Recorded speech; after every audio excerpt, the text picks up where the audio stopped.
Every wrinkle that's on my face, every brown spot that are on my hands, quite honestly, for me, are an indicator, a roadmap to a life well lived.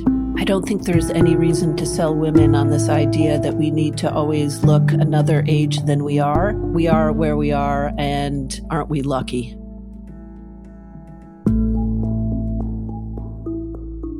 From To Be Magnetic, this is the Expanded Podcast with your host, Lacey Phillips.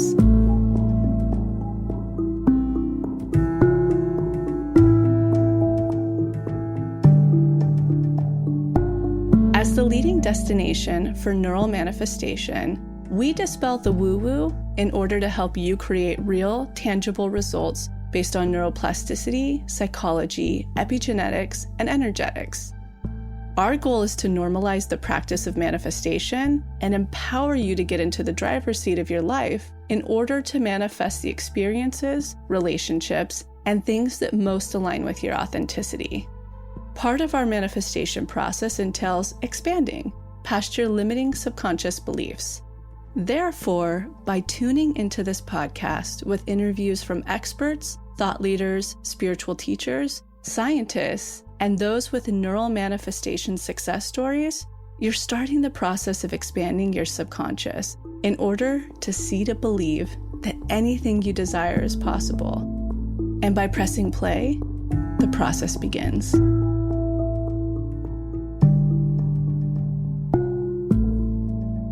Welcome back to the Expanded Podcast. So we are coming up on that time of the year where the season seems to be all about red candy hearts and love. And I think it can be really sweet for some people and also triggering potentially for others. And we really wanted to give you guys some support during this time of year because I think the most profound love is the one that we have for ourselves. And so everything else kind of spider webs from there. So on Valentine's Day, we're going to be sending out a really special email to everyone who subscribes to our newsletter. We'll have the link in bio about all of our best tips and resources for dating, relationships, empowerment for our own internal love and towards ourselves. And also a special offer if you guys are looking to get a la carte from us pertaining to these topics. So stay tuned for that newsletter coming out on Monday, and be sure to be part of our email subscription by subscribing the link in bio. Wishing you guys all a very loving season, and remember to take some time over this week, month, whenever, to really honor that self-love and self-care for yourself. So in today's episode, we have Libby DeLana.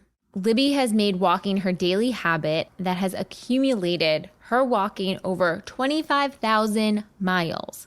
That is the equivalent of the Earth's circumference. She walks day in and day out and swears by the power of walking in nature to really transform. It is a soulful and powerful practice that she shares in this episode today. Libby is a creative director, co-founder of Mechanica, design director, lecturer at USC, Roski School of Art and Design, and the author of the book Do Walk. Libby shares her journey of how the simple practice of taking a walk in nature every single day, which is something she has now done for 10 years, has allowed her to not only process her emotions, feel her emotions, listen to her pings, get in touch with what's going on inside of her, and really completely transformed her life. Libby has so much insight and wisdom, and so poetically is able to put to words why putting motion to emotion can help the head and the heart process together. She's a big time fan and TBM member alongside all of you guys. And some of you have even reached out ahead of time, noting that you have either looked at Libby as an expander or have been inspired by her creative design work because she is truly a powerhouse in that department, as well as many other departments of her life. And she shares about motherhood and also her philosophy on anti-aging and how we can really embrace our bodies and our appearance at any age, shape, or form. And now, a word from our partners. As you know, we are huge fans of Blue Blocks over at TBM, and I'm starting to think we're having a manifestation relationship with them because every time I'm thinking of getting a new cool product, somehow Blue Blocks already reads my mind and knows the type of thing that I'm anticipating needing. They have really become the one-stop shop for so many biohacking things. They are obviously the leader in blue light protection, but now they're even starting to move into the EMF protection space as well. I've been reading a lot about 5G and EMFs and things that can kind of come off of our devices and disrupt our bodies. And there's a lot of studies around on this, and I'm kind of someone who doesn't want to go down the rabbit hole too much because it might freak me out from any piece of technology going on. But I'm definitely curious, as I spend so much time on my phone and my laptop, different ways that I can protect myself going forward. One of the new products that they have recently released is their anti-radiation laptop mat. This is a little leather vegan mat that has 4 layers of anti-radiation technology built within it. It blocks 99% of low-frequency ELF, wireless radiation, including the 5G spectrum. It also significantly reduces heat from reaching your lap when using your laptop on your lap. And if you're like me, sometimes working from home, I'll put my laptop on my legs or on my chest, or if I'm really lounging, I'll lay it on my stomach and probably hurt my spine, but work in odd positions. And so now I'll put the anti-radiation laptop mat underneath, and it protects me from any of the damaging effects from my laptop. The other thing I'll use it for is at night when I'm going to bed, I'll put my iPhone on it. They also have an EMF harmonizing sticker that you can put directly on your cell phone to help harmonize that. I'm in the process of manifesting my new phone upgrade. So once I do that, I will get the harmonizing sticker for my new phone. But for now, I'm putting my phone onto the laptop mat. And that way, if I need to, grab my phone in the middle of the night or it's right next to me, at least it's protecting some of the radiation or EMF that can be coming off of there as well. I think it's also really important to notice where you're resting some of these technology pieces. Like, for example, when I'm resting it on my lap or on my waist laying down on the couch, that's directly on my reproductive organs and a lot of the most important organs in my body. And as I am getting older and want kids one day, and this is just one extra layer of protection, really easy way to just protect those organs, make sure I'm not having bad effects from any radiation or EMF or 5G issues. And I've really been noticing a huge difference in my energy levels. It's such a cool way to start to work into different ways you can protect yourself really easily from all of the radiation and 5G that's going to continue to grow and emit in the world.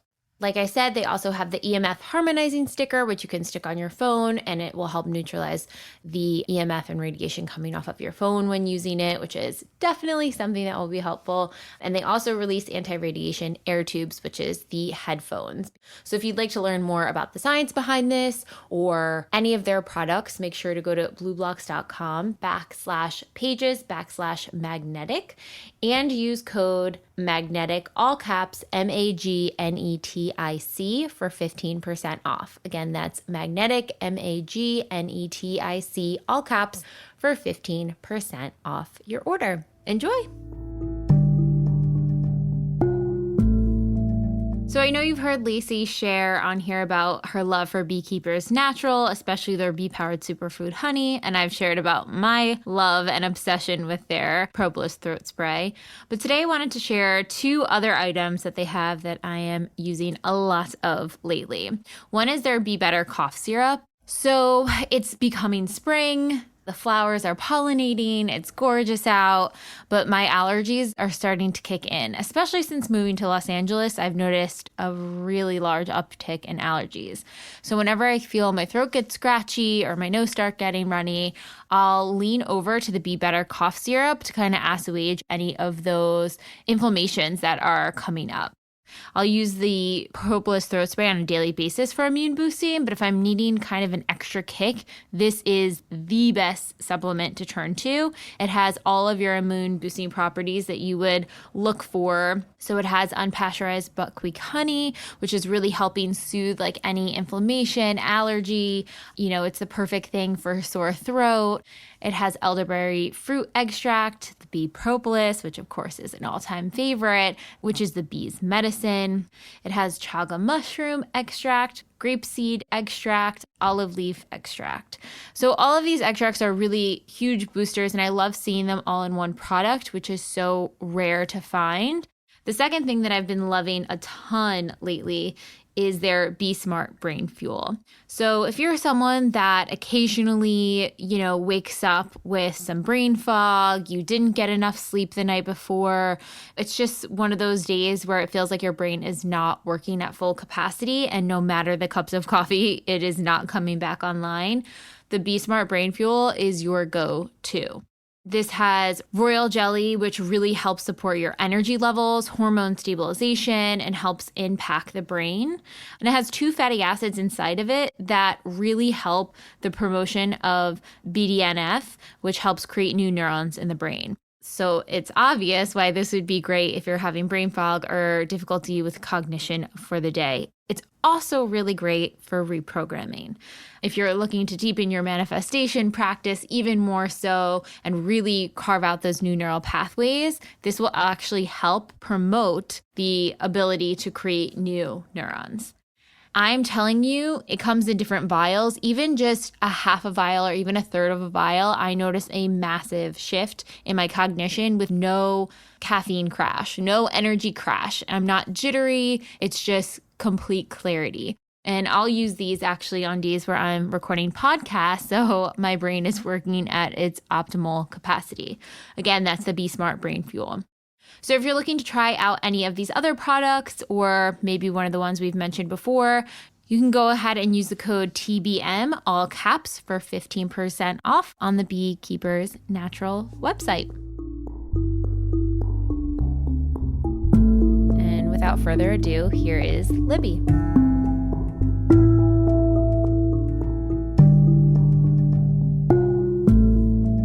We have a lovely guest joining us from the East Coast today. So excited. I need to know all about the weather that's going on there. But today we have Libby DeLana. We are so excited to have you on. Welcome, Libby. Thank you. And I'm happy to tell you all about our crazy weather this last few weeks. Oh, my goodness. We have so much snow. Yeah. How has that been? And we'll get into all of it, actually, now that I'm thinking of it. But let's kick off with one of the questions we ask everyone on the podcast. Do you happen to know your sun, moon, or rising sign? My rising sign, I believe, is Aries. But yeah, I know my rising is Aries. I'm full on Aquarius. My sun is Aquarius and my moon is Gemini. Oh, very cool. What a cool combo. You must be a really fast manifester. You know what? I think that's true, actually. Wow. How do you feel some of these, Aries and Aquarius and Gemini kind of represent you? Or do you feel like they touch in on any attributes that you resonate with? It's a great question. And I don't know that I'm studied enough to be thoughtful about answering that question. What I do understand about Aquarius is, this sort of desire to kind of disrupt the status quo a little bit, to be fascinated with innovation and intellectual ideas. And tell me if I'm off base there. Oh, this is so on point. And my understanding of Aries rising is this desire to really turn those ideas into action. So, I would argue that I don't have a whole lot of patience with regards to having an idea and then wanting to see it come to life in the world. So again, I wish I were more studied in the craft and practice and science of astrology, but I have to say that's about as far as I can get with you. You tell me, actually.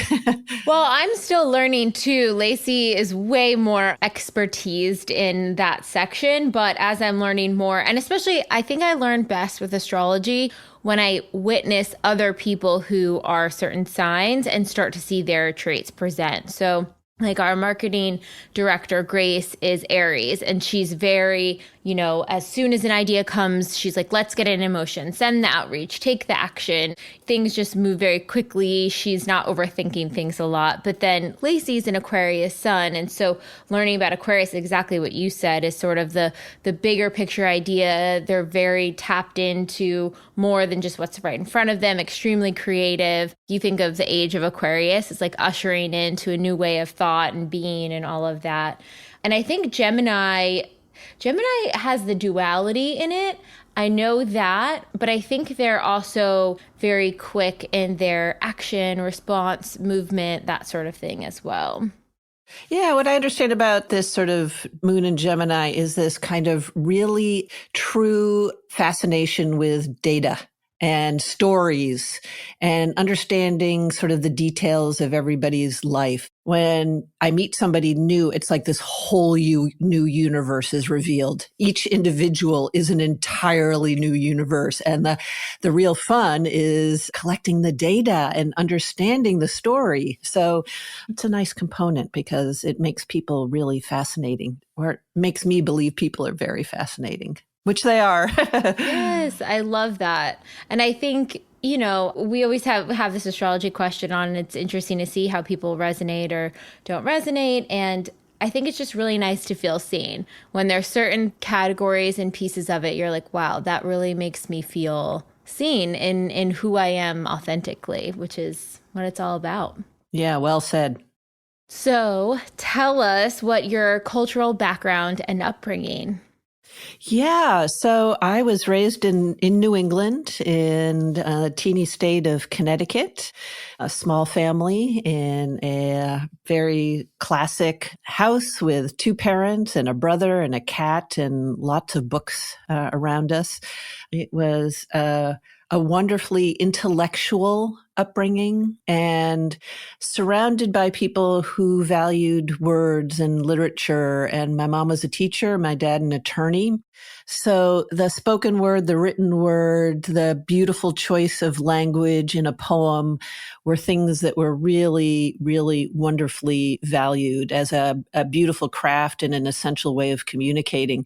I was also raised by two feminists, a mom and a dad, who really espoused the notion of men and women and their equality and being able to attack various subjects and taking action in equal measure. Men and women come at things differently, but certainly both have the right to have a say in how things move forward in this world. So being raised by feminists, I have moved through the world with, I guess, a belief system.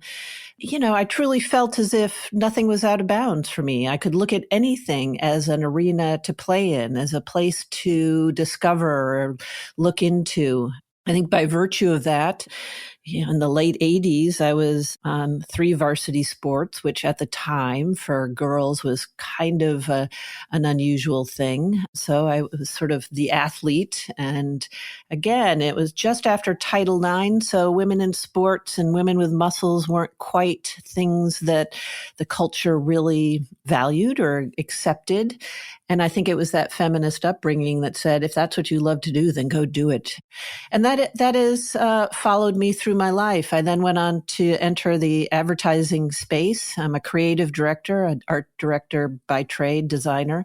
And at the time when I entered that field, of the creative directors in the world, certainly within the US, within ad agencies, 3% of them were women. So another moment when I guess I had to have enough belief in my ability to stand firmly in an ecosystem where there weren't a lot of expanders, to be perfectly honest. And now I'm sort of following a dream, which I had when I was 13 after having read a book called West with the Night by Beryl Markham, who was one of the first women aviators. And I read that book and I thought, oh my gosh, I would like to be a pilot. I really like to fly. And so now I'm going down the path of getting my pilot's license. And just recently I was sort of curious, how many women flyers are there? How many women pilots? And again, 3% are women. Wow. Which is so interesting. I seem to be drawn. I don't know if this is the Aries rising or even the Aquarius component of seeming to tiptoe and enter fields where there weren't, as I said, a lot of expanders, a lot of role models, a lot of women to look to. And for some reason, I found that invigorating and exciting rather than overwhelming. So yeah, that sort of my upbringing, very, very intellectual, very mainstream, quite honestly, and very loving. It sounds like you had a home environment that was reinforcing a belief system that sort of set you up for success despite some adversity amongst society's, beliefs at the time. I think that's right. And, one could argue that there's a lot of systems in our culture that need shifting and changing. And, I think I was raised in a household, especially with regards to, the issue of women in various places. I was just raised by a father and a mother who thought, go ahead, give it a try. And even if the system says you shouldn't be here or there are not a lot of you here, doesn't mean that you can't be there. So take a step in. I can imagine some people at home listening in and thinking, oh, she's so lucky. I wish I had that support or that belief. And one of the things that we do in the TBM work is inner child and reparenting. And in those moments in the meditation where we're quote unquote reprogramming, we kind of step in as that parent we wanted or adult we wanted to give us that encouragement so we can start living that out now. Can you paint the picture of maybe some other examples or specific statements that maybe your parents said, or just how the feeling felt within the home so people could maybe use that model to start to reparent themselves? One thing I guess that pops to mind is I'm 6 feet tall and I grew into this height in high school. So one can imagine that being tall, I was not invisible. Being an athlete, I was kind of not invisible. And yet my natural tendency is perhaps more introverted. I don't necessarily like walking into a room and necessarily having attention thrown at me, not even thrown at me, surround me. That's a better way to put it. But by virtue of being my height and what I did, I think, growing up in my household and then moving into college, there were many times when I'd step into spaces and, felt very visible. And I remember saying this to my dad. It was the end of my high school years, not quite sure which year, that I didn't love that. Well, he was 6'5", so his whole life had done the same thing. In any room he stepped into, eyes would turn simply because here comes a rather formidable force as he enters the room. So I think actually now, I think it was for my 16th birthday. I was 6 feet. He brought home as a birthday present at the time a pair of platform shoes. That's what was hot. That tells you how old I am. I'm about to turn 60. So that tells you. And so he brought home platform shoes. When I wore them, I was 6'3". And his message really in that moment was, you are who you are, stand tall, stand in that moment. He didn't have to say anything. The subtlety of that gesture was, you are where and who you are, so own it. And maybe a little subtly get used to it too. But I look back on that now and it was such a courageous gesture. It really subtly, without him articulating anything specifically, was this vote of confidence that where you are, how you stand in your space is important. So embrace it. It was a lovely gesture. I'll never forget. I love that. Excellent parenting skills. Right. That's so powerful. And it's so powerful that, it's not like he had a 1-hour conversation. It was more of I'm taking this action with you and for you. And you're smart enough to deduce how to interpret the power behind this. Yeah, that's nicely said. I think it took a few years, but I think the way it felt in that moment, I'm not sure I could have articulated it, but it felt very much like he was standing next to me with a firm hand on my back. He wasn't pushing from behind. He wasn't leading. He was standing right next to me and his hand was on my back firmly, as if to say, I see you, I have you, and you take the step forward. I'm not going to show you which way. I'm not going to tell you how to do it. I am here with all of my loving energy right next to you and supporting you. So, so beautiful. And then you also went on to have two very tall boys of your own. I did. Yes, absolutely. 165, 166. And the younger one, who's about 6'6", I think that's right, 6'6". He, remember at one point he was 6'3" or 6'4". He said, I think I'm good now. And, but kept going on. Yeah. How did that transition from, it sounds like lots of adventure, independence, being really active, creatively stimulated through your work. How did you move from that to the phase of motherhood? Oh, gosh, what an interesting question. Let me think on that. I think the thing about motherhood is it is actually a radically creative act. It requires constant innovation. It requires patience, which I would say creativity requires. If I think of some of the most creative things I've done, they've gone through these phases, right? It's you sketch it out, you play with the idea, you begin to have it take more shape. And I think it's the same with parenting. You try one thing as you're raising your child, you sort of sketch it out, then it takes shape, then it becomes a practice.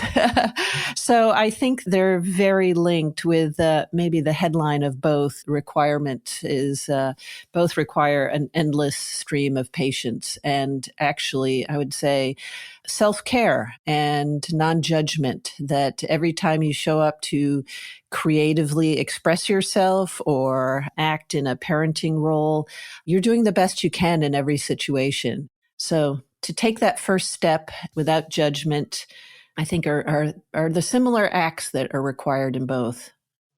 How do you practice self-care? What does that look like for you? Well, for me, I'm sure we'll talk more about this, but it was 10 years ago in 2011. Life was quite grand. And I say that acknowledging full well the privilege of being able to say that. My family was healthy. I just started a business and woke up one morning and I really realized that my days were really beautifully full. There was no complaint about any of it. There was errands and mothering and conference calls and creating and leading an organization. But what I realized very profoundly in this moment was one of the things that is most nourishing to me is being in the outdoors. And my days didn't have a lot of that built in, certainly not with any kind of thoughtful intention. So on that day, I decided I was going to just get up half an hour earlier and go for a simple walk. Literally just, a couple of miles with, no expectation of a workout or exercise. The number of miles didn't matter. The number of steps didn't matter. What mattered was getting up and carving out this time to be in the outdoors. And I committed to do it for 30 days. And it's now 10 years later, and I've never missed a day. And this practice of a morning walk has become, without question, one of the most profound parts of my days. It is a meditative space. It's a quiet space. It's a learning space. I have learned so much with this practice. So that for me is where my most nourishing care comes from. And yeah, here we are 10 years later. That's so impressive, even just to maintain a habit for 10 years, such a nourishing habit for 10 years. Now, I want everyone to also remember you are on the East Coast. That means there's rain, there's snow, there's sleet, and you're still walking despite this. How are you navigating the terrain?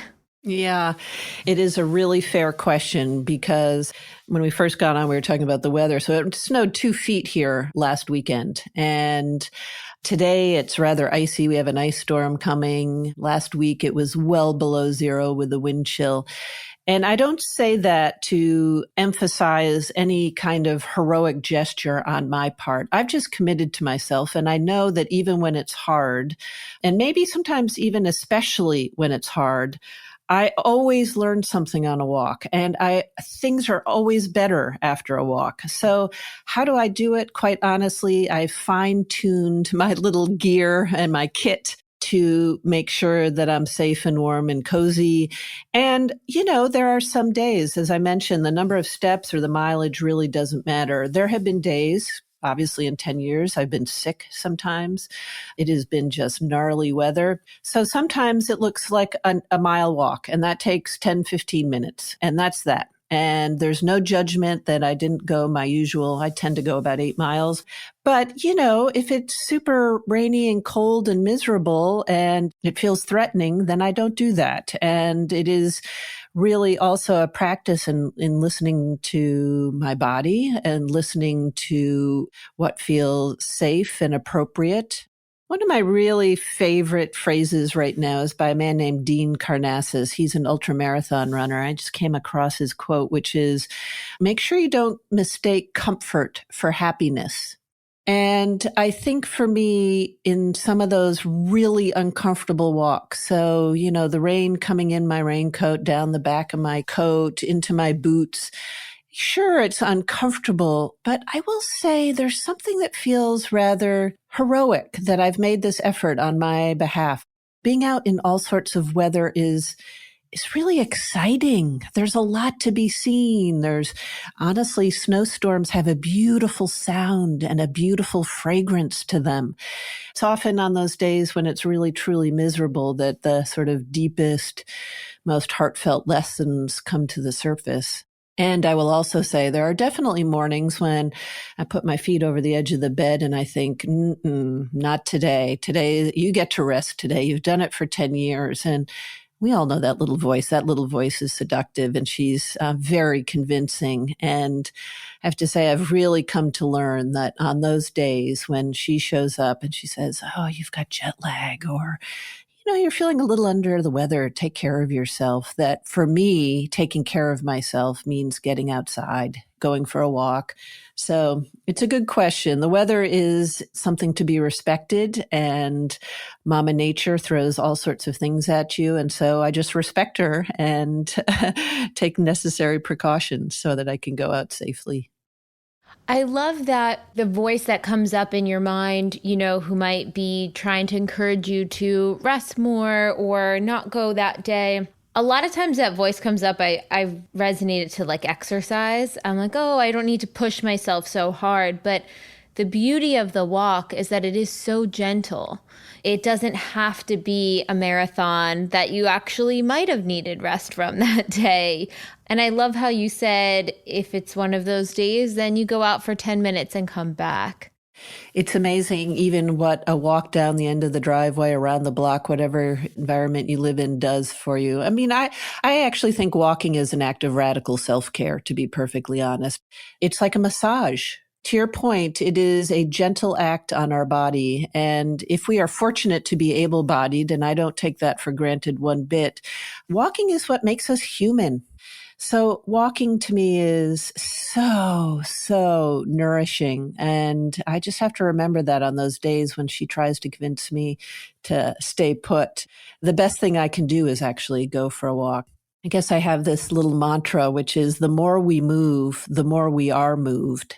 So, even on those days where it's icy cold or you have a headache, I feel like our senses are heightened on those days. And when we move, we see things differently. I've often said that, the thing about walking for me and my work, which as an art director, things that are visual are the most important. And I have often said that my walking practice taught me how to see, not just look, but see. So I have this one walk where I walk past this beautiful old barn. And once I finally realized that walking past her at that pace versus driving past her, I realized I could really see her. I'd see her in different lights. I'd see her in different seasons. And I think I sort of saw this barn's impact on our community differently.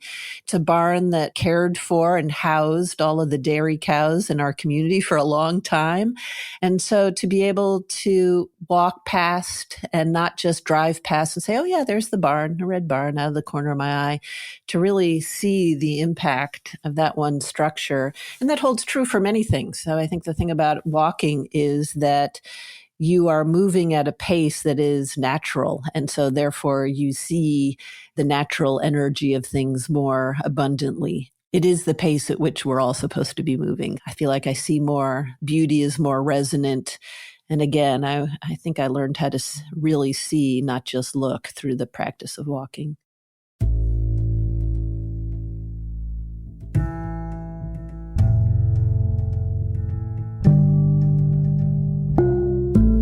So I'm quickly interrupting this episode to invite you, if you're ready to start your manifestation journey, or if anything you've heard in our manifestation episodes has piqued your interest to begin.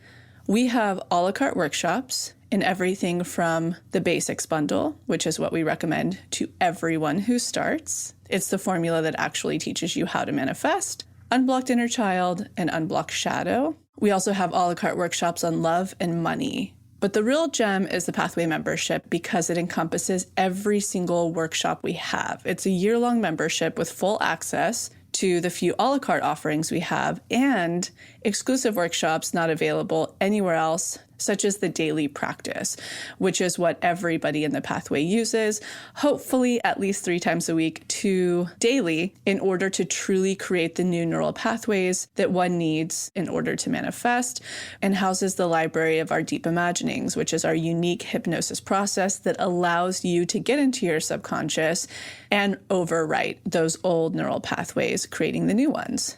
You can use our special code EXPANDED, all caps, EXPANDED, to receive $20 off your first a la carte workshop purchase or $20 off your first month of the Pathway. Again, that's all caps, EXPANDED, EXPANDED. Okay, now back to the episode.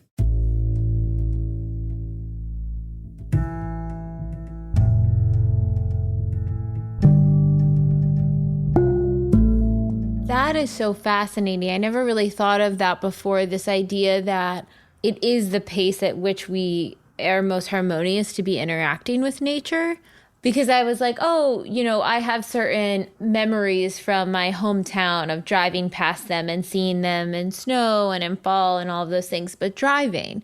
And it's so quick and you don't really take it in. And when you walk past those things, and I try to do it now whenever I go home, my family's from Jersey, and so it's a very different landscape than Los Angeles. And I really try to take in the surrounding there because I'm like, wow, there was so much here that I missed when I was living here as a child. And just walking around the yard or the street or whatever it may be, there's so much more you pick up.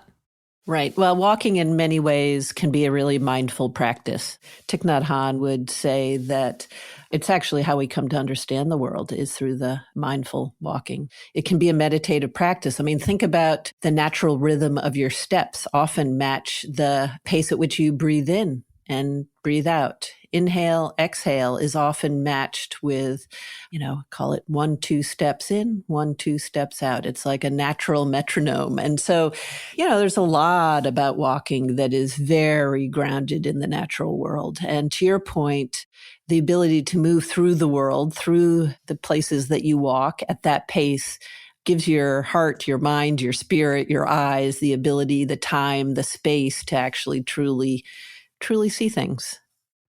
And in an interesting way, the commitment and recommitment to self, to honoring something for yourself every day, is actually reinforcing higher self-esteem because you're keeping your word to yourself and you see that that is important and you're honoring it. 100%. It's, as To Be Magnetic talks about, the notion of the daily practice is really just an exquisite gesture to, as you beautifully said, to yourself.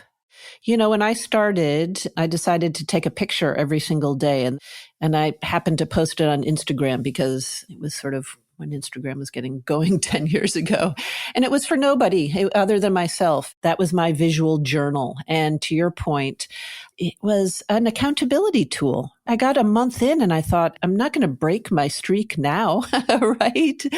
It feels so good. I feel so nourished after every single walk. And the commitment to myself every single day, just as you noted, is a powerful tool, regardless of whether it's a walk or something else. It is really an exquisite expression of doing something thoughtful every day on your behalf. Absolutely. You had mentioned on another podcast that, it's really putting motion to emotion and helping align your head and heart. Talk a bit about that. And also, what were some of the biggest emotions that walking helped you process through? I think because I grew up in sort of an intellectual family, I honestly, in many ways, was very disconnected from my emotions. It's not to say that I didn't know that I had them. I also, having grown up an athlete, after high school, I went on to college and I was a rower and was able to row at a very high level. And, one of the things in many ways about being an athlete is the ability to take those things that you're feeling and put them away. The thing about rowing, you get 2 minutes into a race and you're burning up. The ability to be able to dismiss all of those feelings of stop, this hurts, you're burning up, is part of what makes you go fast. And so I had to sort of unlearn some of that. And the ability to connect what I was feeling both physically, emotionally, spiritually has been really this 10-year practice of really recognizing what I know, what my body knows, to this kind of intellectual understanding of it. So for me, adding motion to those emotions that resided in my body was an essential way for me to connect those two. The way I sort of visualize it is, say I woke up in the morning and I had the grumps, a good case of the grumps or something to figure out. The way I visualize it, I guess I think this is because I'm an art director, is I imagine this big piece of rope that was tied into a knot. And it was just, imagine the size of your fist, this complex knot. And that was residing right in my belly or in my chest. My visualization was, as soon as I stepped out of bed, every step I took gradually loosened that knot. Have you ever noticed how when people pick up newborns or babies and hold them in their arms, they sort of rock back and forth on their hips, kind of cradling them, holding them, you know what I mean? Just kind of this sway. So having had 2 kids, I remember thinking, oh, that's what this feels like, is I've got this knot in my belly, but every step I'm sort of cradling and rocking that emotion into safety, into comfort, into seeing it, untangling it so I could see it clearly.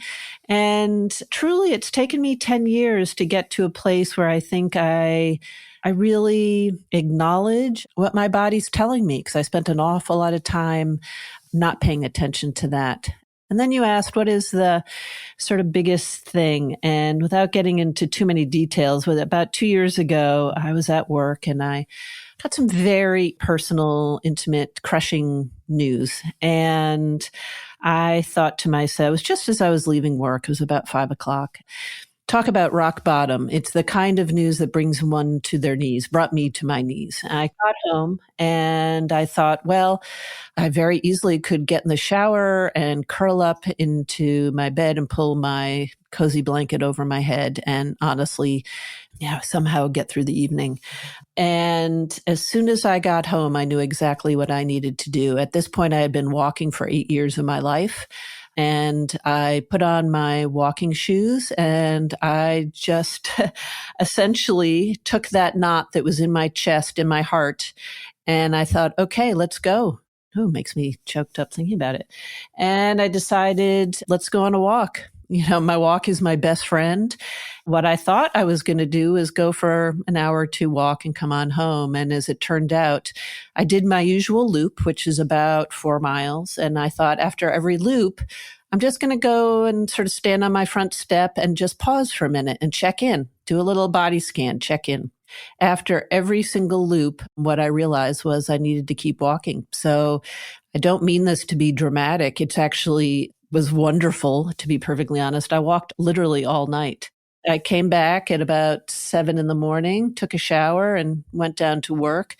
That is not to say that that walk solved anything, cured anything, made the wrongs right. That's not what happened. But what it enabled me to do was to take that energy, make sure it didn't get stuck, and cradle it. Tell that emotion it was okay to come up. There was honestly some loops, this might give it all away, where I turned on Beyonce's Lemonade, and Beyonce and I honestly shouted at the top of our lungs around these loops. And there'd be some loops where I stomped my feet. There were some loops where I just honestly screamed at the top of my lungs. There was a loop where I just wept, and it was all perfect, lovely, wasn't scary. I think I otherwise would have had the capacity to keep swallowing, and never sort of give that moment its due. And, it's too dramatic to say that my walking practice saved my life, because I don't mean it literally. What I mean, however, is that my walking practice helped me navigate, a rock bottom that, knowing my personality, I very easily could have stuffed aside. But that's not what happened. That's so, so powerful. The intuitive wisdom of knowing my body needs this now, the intuitive wisdom of the body scan to check in, to say, how do I feel now? Do I need to keep going? Is this not still tangled tight within me, waiting to be expressed more? And then the other forms of expression during that walk, whether it was the crying or the singing or vocalizing or stomping, it's letting that emotion process through the body. I mean, we know from so much research now how much trauma does store in the body. And in those moments where it feels like the rug is pulled from out under us and we're in a panic and everything could change, our bodies need to process that too. Our minds, of course, intellectually have to come to a place of understanding, but our bodies really need to process. And that's why I love your practice so much. I'm really interested right now in learning when someone has that moment of intense fear, or intense pain, or tense scaredness, knowing all these things about self-help, what are some of the best tools to do immediately after? And I feel like walking to process is for sure one of those tools. Yeah, I think you're right. And the thing that is beautiful, again, if we are able-bodied, it is accessible to us all. And it doesn't have to be magnificent walk. It certainly can be, but I would say walking alone in nature with only your inner voice as a guide is essential. It's essential to understanding ourselves, to finding ourselves, to nourishing ourselves. In nature, even if one lives in the middle of downtown LA, if you were to walk down the street and see the flowers in a window box or some trees or walk through a park, it doesn't have to be on a mountaintop. I think it is walking through those kind of ecosystems is essential. Yeah, I would have to say my dear friend Alex L. and I, who love this practice so much, and I know you spoke with her recently, I think what we would both say about this practice is that it is in the quiet where we find a lot of answers. Now, the quiet could be a seated practice, classic meditation practice. And, I happen to think my walking practice is a meditation as well. And it's no earbuds, just out in the world where a lot of answers reside. And it's in this busy world, in this noise-filled world. Those are rare moments. And yet, quite honestly, I think in a time of stress or in a time of creativity or a moment of problem solving, it is in that space that a lot of answers reside. Now, I'm not sure I would have been able to tap into that until I was sort of deep into my practice, because as I mentioned, I was sort of distanced from all that learning, but I've come to a place where the quiet is really a treasure trove of answers. And I imagine you probably are getting all of your pings and inner guidance and probably some of your biggest lessons teaching and comforting yourself amongst those walks as well. You're 100% right. It is also a place where, I really tap into who are the expanders, who are the people that I can look to. And I spend time with them. I study them. I look at them. And it is in the walk that I begin to sort of embrace that energy of expanders, the lessons. So for me, one of the things I sort of talk about a lot is keep your feet on the ground and your eyes to the sky. That very much comes from the to be magnetic expander philosophy in a way, which is keep your feet where you are, who you are, but then make sure that your eyes are to the sky. Look to people, look to examples of those who can show you a path, show you a way, step by step. Back to your earlier point, though, I can't tell you recently, in the last 6 months, the number of pings I get on every single walk is amazing. And right now seems to be my ability to manifest is kind of unstoppable. I'm not sure why that is. Great gratitude to all of the To Be Magnetic teachings, quite honestly. Yes. So what are some manifestations that have come through to expand the community? Well, let me just tell you one story. This doesn't quite answer your question, but it's sort of parallel, which is I mentioned my dear friend Alex L. If you don't know her, please be sure to look her up. She's just an absolute treasure of wisdom. One day we had a conversation and she had just mentioned that she had been on your podcast. I said, oh my gosh, it's one of my favorites. What a dream come true that would be to be on that podcast because I just admire everybody they speak with. And she said, well, I think that could happen. I think that's probably the way. And here we are. So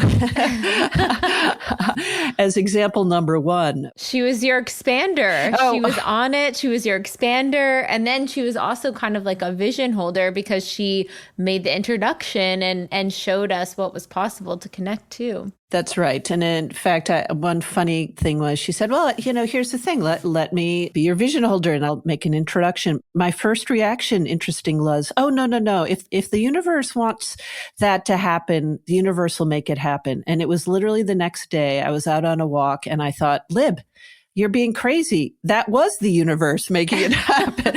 So I called her up and I said, hello, is this the universe? Everything I said yesterday, I don't know what was going on. But so what I often do is every week I start a page. I write out the things that I would like to manifest. And I would say every single week, I'm probably crossing half of them off because they've happened. So it's very magical. Oh, so exciting. One thing I did want to ask you about as well is you have anti-aging mantras. So what is your philosophy here? Expand us all, because I think especially for women, there's so much societal programming around just aging and getting older and just embracing those moments. How can you, inspire everyone to sort of start honoring those chapters and looking forward to it more than ever? Oh, thank you for asking. Well, number one, let me start with, in about a week, I turned 60. And woo, congrats. Woo, I know. It's even saying that out loud just doesn't even feel familiar. But I think that's part of it, which is I think we have to say it out loud. When I say I'm anti-aging, what I really mean is I feel so incredibly lucky to be here and at this age. Every wrinkle that's on my face, every brown spot that are on my hands, quite honestly, for me are an indicator, a roadmap to a life well lived. And when I was about in my mid-30s, this sort of conversation became very vibrant for me because I went silver gray really early. So I have been a gray-haired person since I was about 32, 33.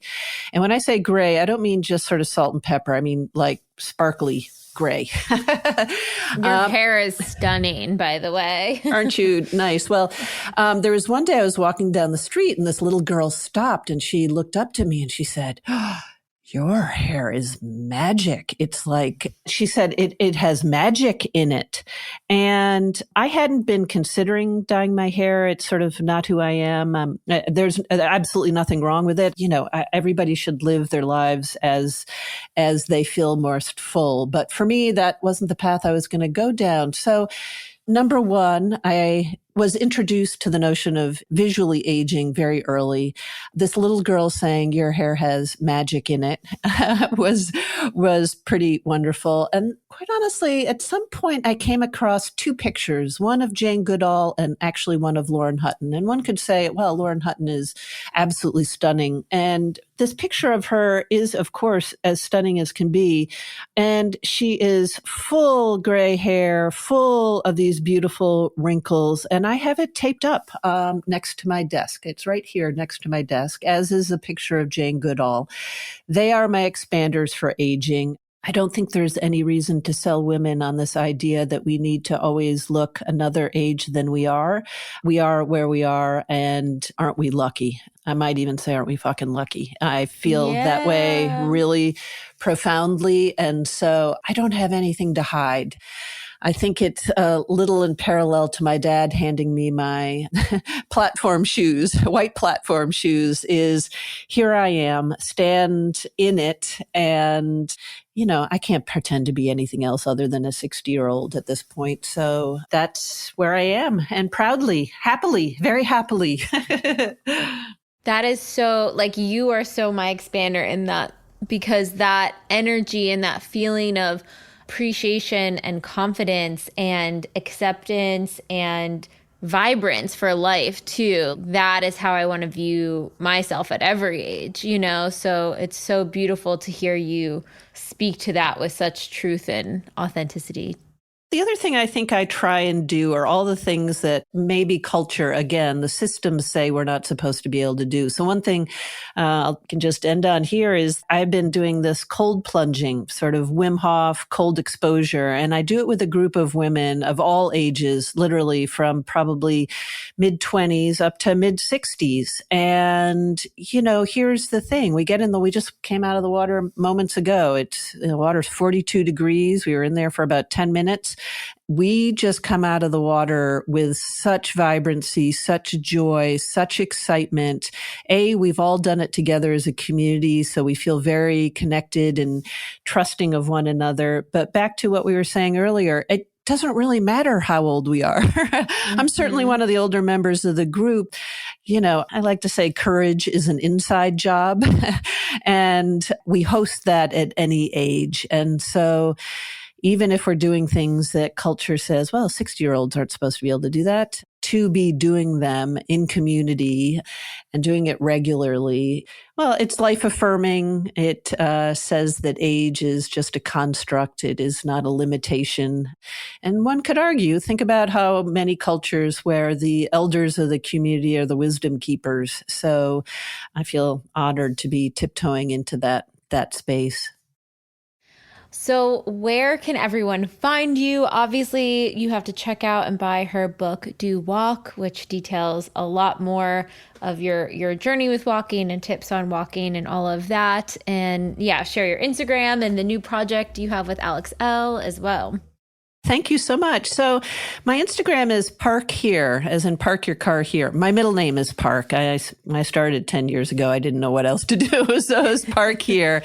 But Alex and I are hosting at an Instagram handle, This Morning Walk, a community of people who are committed to going for a walk every day. And we have wonderful journal prompts from Alex and a lot of shout outs. And one of the really fun things is we repost everybody's walk. So if you just scroll through the stories, you'll see, honestly, this incredible tour of the world and people walking, which is so fabulous. Alex and I have a couple of other projects coming up around walking, which is really fun. As you mentioned, just wrote a book on the sort of transformative capacity of a simple morning walk.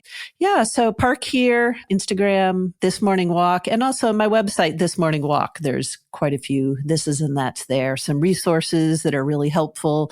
In fact, there was just a study that came out that a simple 10-minute walk every single day can add years to your life. So there's all sorts of evidence-based science on the power of a walk. So exciting. So exciting. Thank you so much, Libby. This has been such an honor. And I feel really motivated to go walk now. Oh, great. Well, Jessica, I have to say you're a beautiful interviewer. Your questions are so thoughtful. And please, if you do go for a walk, just tag us at This Morning Walk and we'll look forward to it. But thank you so much. I'm really happy this all manifested. Thanks to all of you. Yes. Thank you, guys. We'll see you next time. Bye. Bye.